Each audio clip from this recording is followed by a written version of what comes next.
we relate through the hardships, through, you identify yourself with what the person has gone through.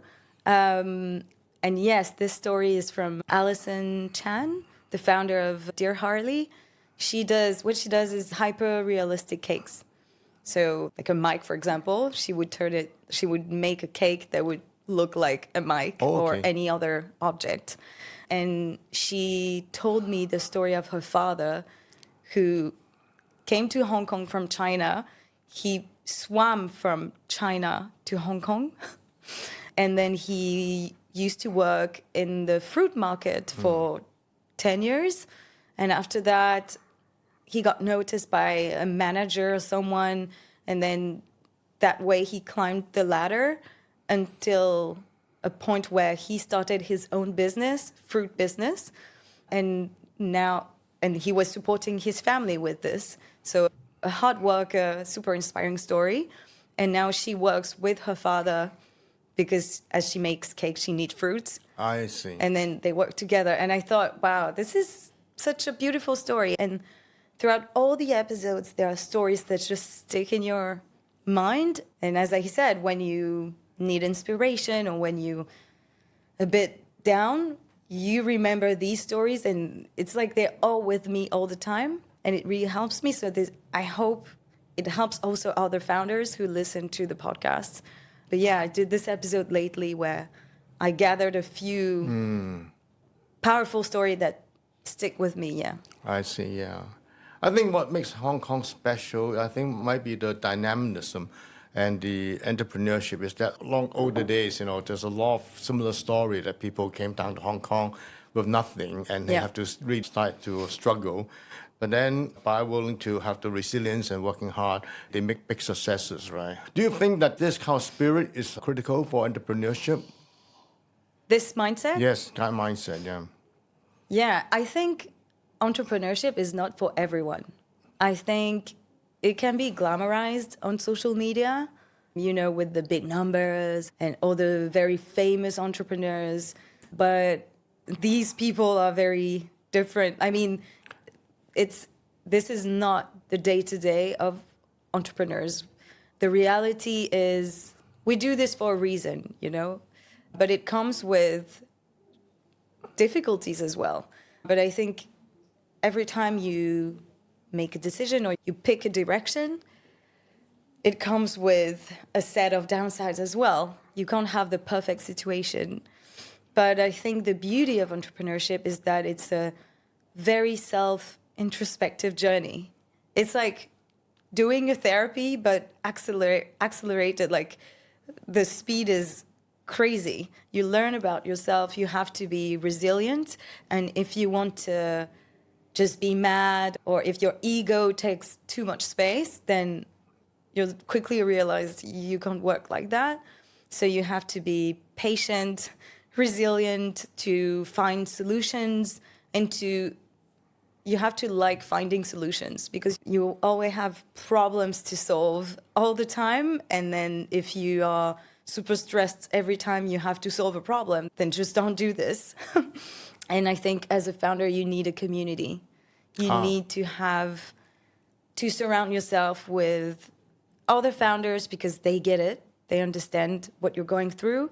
And to surround yourself with your support team also. So if you have a partner or a close friend to talk to, it's super important not to stay alone because in itself, it's a bit lonely. So you need other people to do that. Yeah, so it sounds like it's negative, but it's not. I mean, also you have the freedom to do what you love, to work with the people you want to.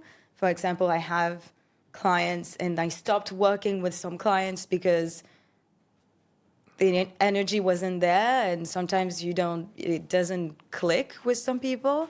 And when you're in corporate, you can't choose that. You have to have these colleagues or to work with these people. Whereas when you have your own business, at least you can choose that and really have the vibe and the energy that you need, actually.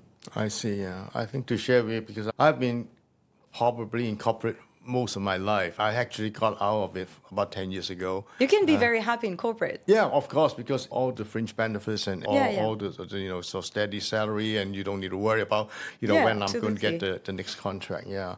And really, that is a big jump, because when I was there, then you have also much support. I had a secretary and everything's done for you. But then when you started out and you find that you're actually very vulnerable. Yeah.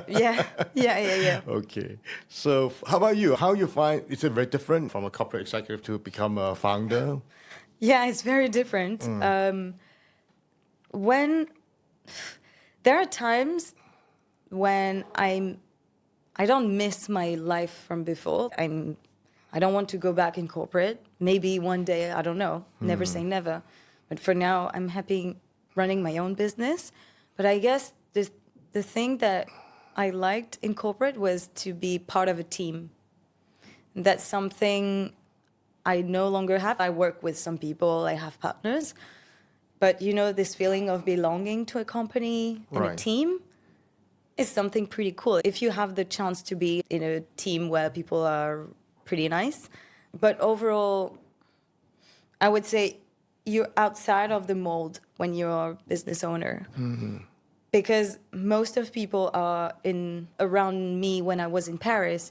All my friends and family, they are in corporate. And I think you don't have to think about the mental load is lower than when you have your own business. Because now my head is always full of, I should do this, or I forgot to do that, or what about this idea? It never stops. At night when I go to bed, I close my eyes and then so many things in my mind. So I need to write a note on my phone to put everything in the note and then go to sleep. Right. So I think, you have responsibilities. You have so many things to handle, to think about, to work on. But when you're in corporate, if you're a CEO, maybe it's different. But when you're an employee in a big company, you have to think about many things while you're at work. But then when you are at home, then you can switch off properly. Yes. Whereas when you have your business, even when I go on vacation, because in Hong Kong, you have the chance to be not too far from many countries in Asia, and it's super convenient to travel. But when I go to Bali or Vietnam or wherever, I'm in holiday technically, but not really. I can't stop everything, switch off my phone completely and just forget about my clients. I can't do that. And it's fine, I don't complain. But it's just that the work-life balance is just not a thing. It's just different. When you have your business, your work blends into your life and it becomes part of it. It's not just two distinct things,